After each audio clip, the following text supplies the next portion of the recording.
why I wanted to invite you to our YouTube channel is because for the last 9 years, 8 years, I have started seeing this job title in companies that it's people and culture.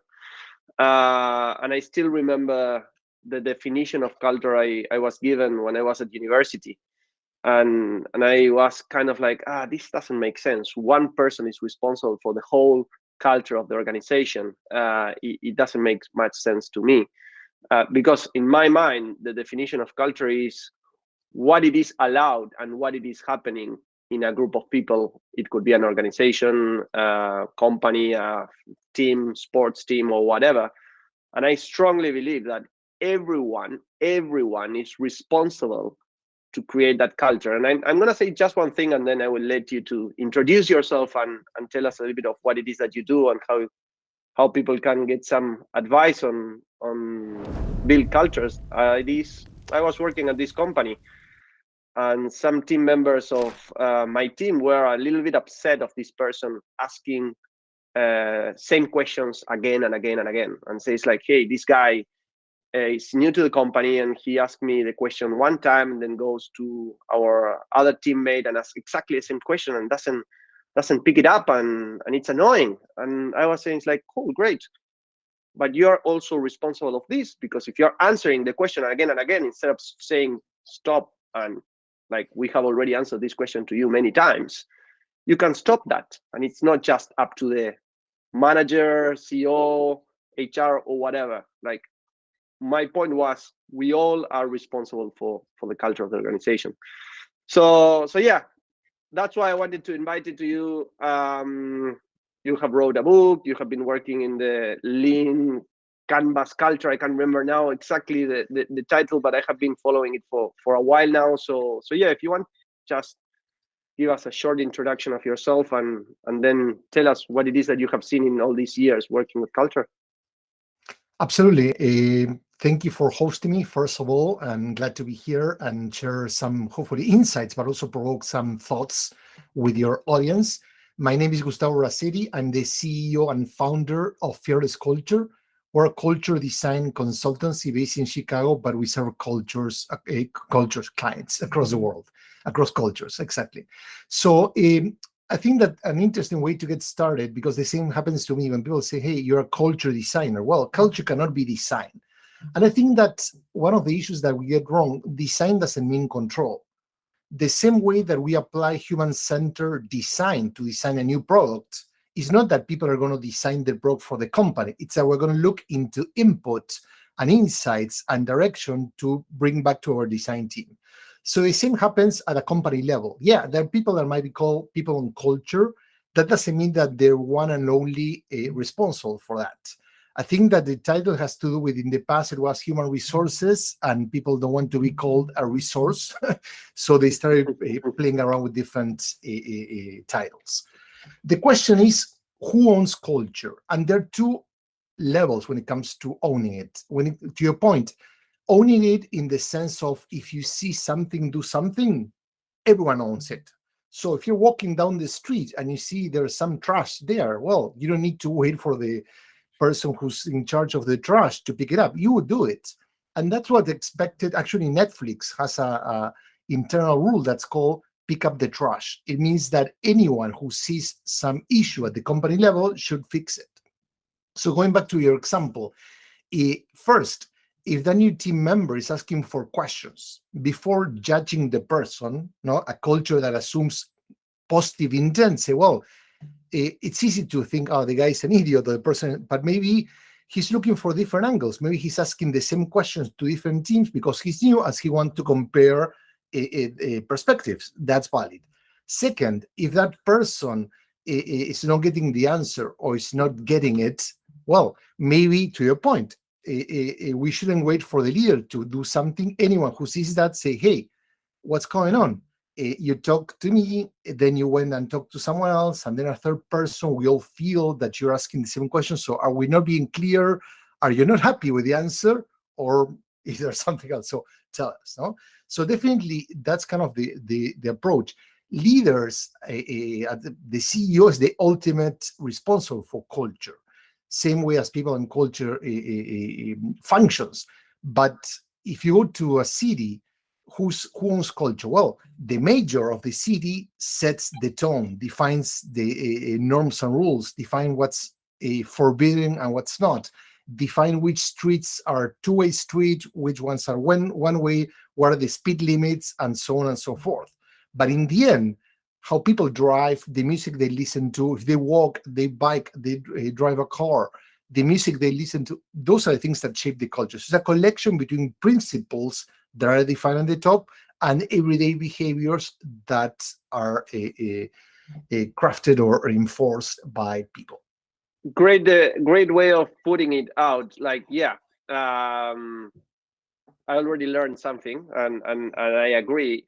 People and culture, it's not there to control the culture, but to design it. I think that's a very good point. How you design culture, and not necessarily how you control it, because you might not be, probably you won't be able to control it. Just one person. And people that are new in a role, I don't know if you have came across these people starting new roles of leadership, that they could be leading a small team or they could be leading leaders. What would be your advice to in these times where it's hard to attract talent, it's hard to make people choose you again and again and again over the years to stay working with you?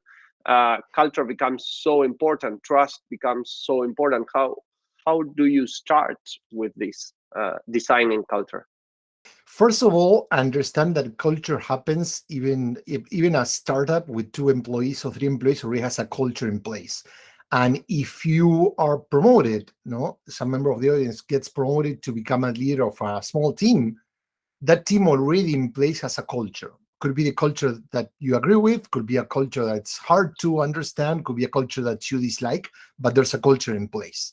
So the first step is to understand what's the culture. So talk to each of the team members on their own, and then talk to them as a team collectively to see what are the behaviors, the emotions, and mindsets that affect the team.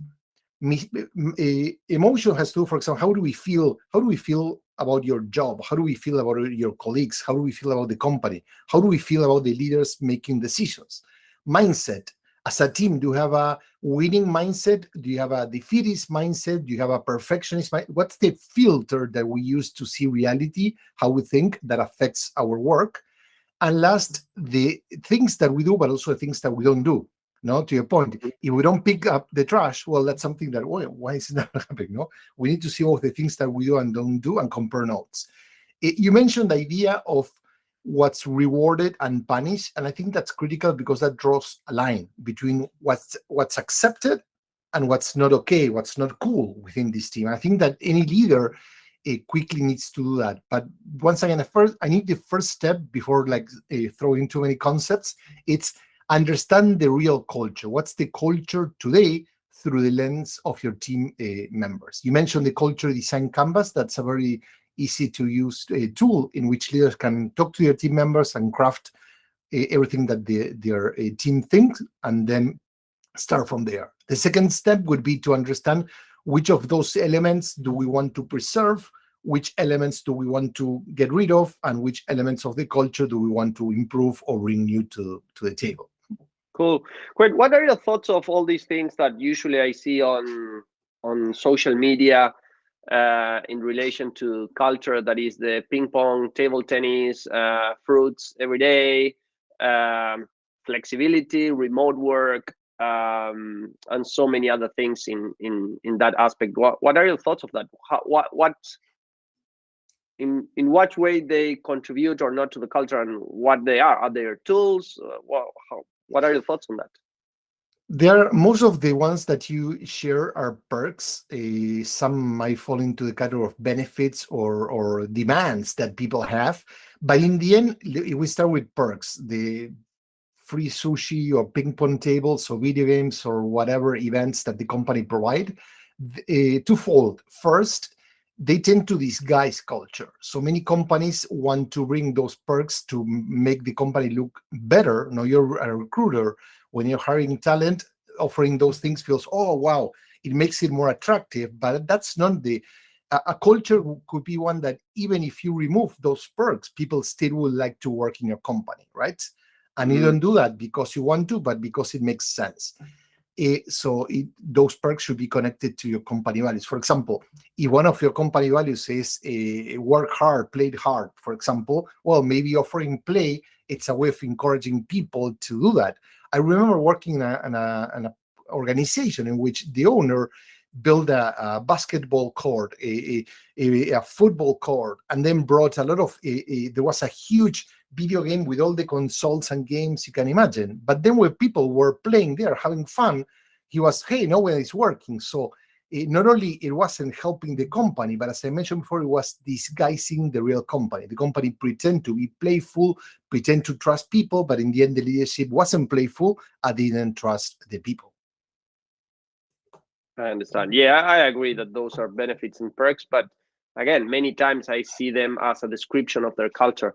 And at the end of the day, nowadays, many people see that as kind of like you're trying to trick me with all these cool things, and then you will make me work, I don't know, 12 hours a day and whatever. Even though if it's not like that, that's kind of like people start to think it's like, why are we focusing so much in all these perks and benefits instead of telling me what's the company really about? Cool, great. Cool. And what's your background, out of curiosity? How did it happen that you started working in this field? That's a great question, because I came from left field, no pun intended, but basically my background is in marketing, communication, advertising, and innovation.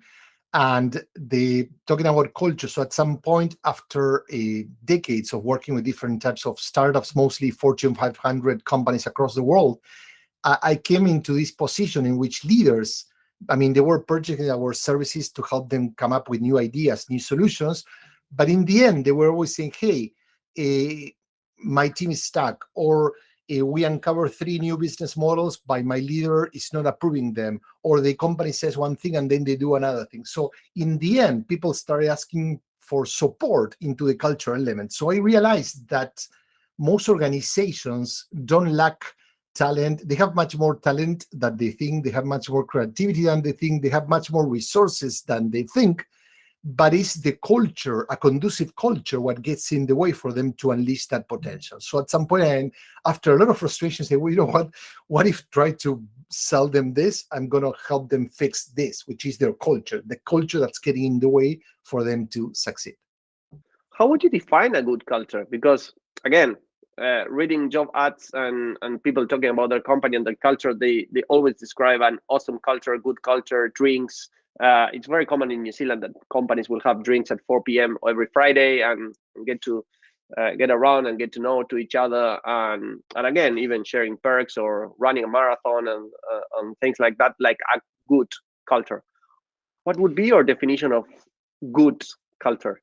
The first thing, it's a culture that's clear. So you know what you're getting yourself into. What's good or bad depends on you. So I always say there's no such thing as a perfect culture. It's like families, no? Every family has their own dysfunctionality, but in the end, they know how to get along together. They know how to work together, and they balance all the craziness that each individual brings to the table. So I think that a good culture, it's easy to observe and attracts the right talent, but also rejects the wrong talent.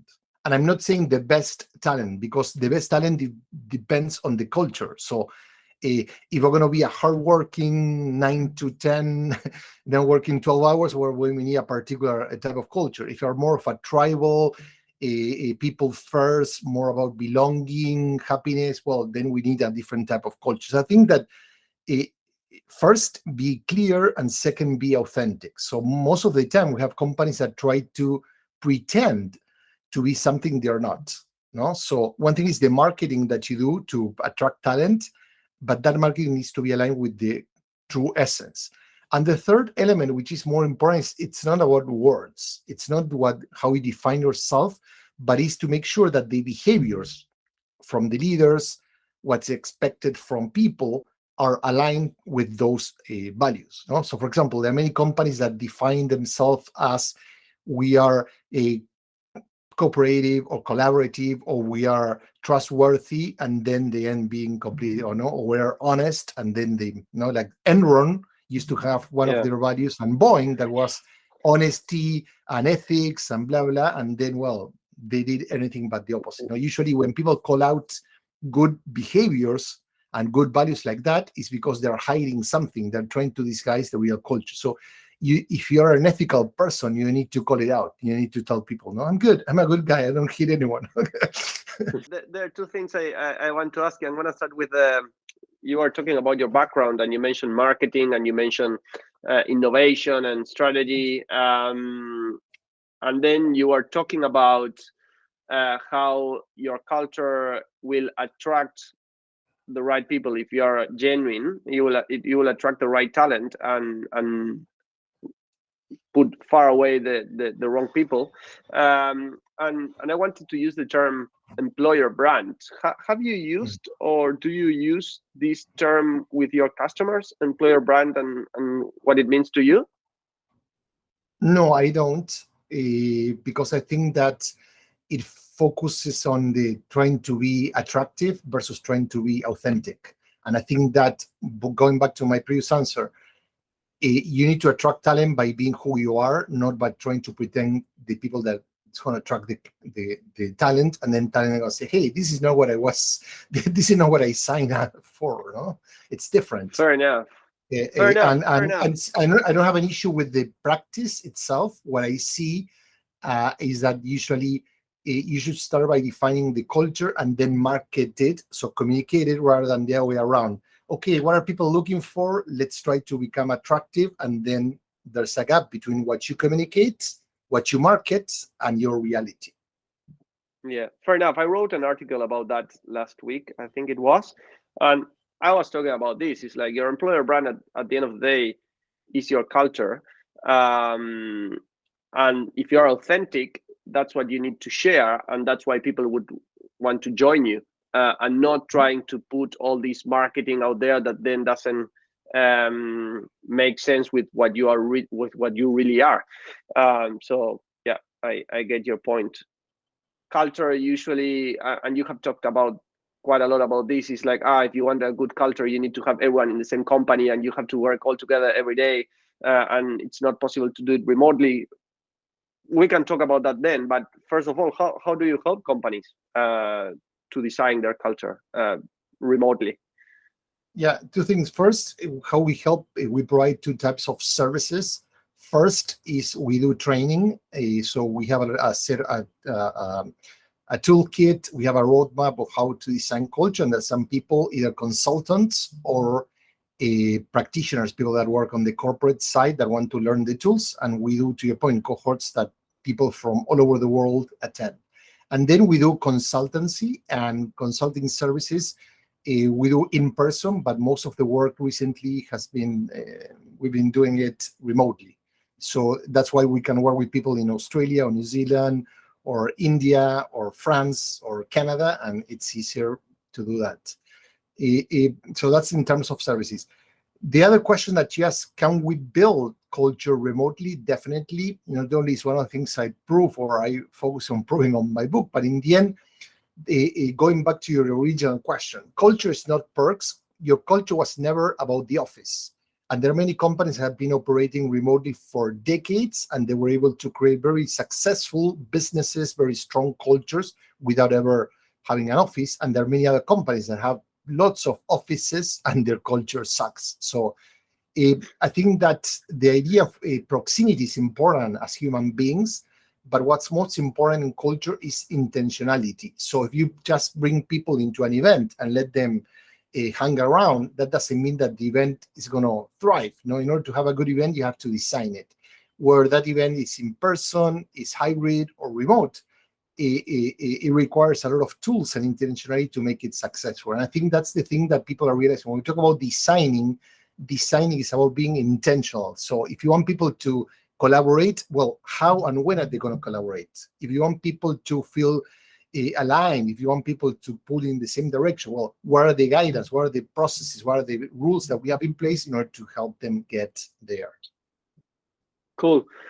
Gustavo, is there anything I haven't asked that you think that it could be very useful for people listening and watching us that you would like to share? No, I think that you mentioned a couple of times, you talk about flexibility and you talk about trust. And I think those are two key ingredients of culture design moving forward. I mean, trust was always a huge piece. And there are two elements or two manifestations of trust. It's the individual trust, the trust between two people. That's important, no? Between your manager and yourself, between you and your colleagues. But then there's psychological safety or collective trust. So how the team makes you feel. So do you feel that you can experiment, that you can take risks, that you can express your views and opinion without fear of retaliation? So in that sense, you mentioned people in your audience that are maybe about to become or have just been promoted to leaders. I think that's one of the fundamental roles and responsibilities, is to make sure that your team feels safe. So your team members can bring their full self to work. They can ask questions, they can push back, they can tell you, hey, I don't agree, and that's okay, because we're trying to raise the bar, not to agree with the boss or manager. And then the flexibility element is a critical aspect of culture as we move forward. One of the things that basically now has become a perk or a mandatory is people want flexibility.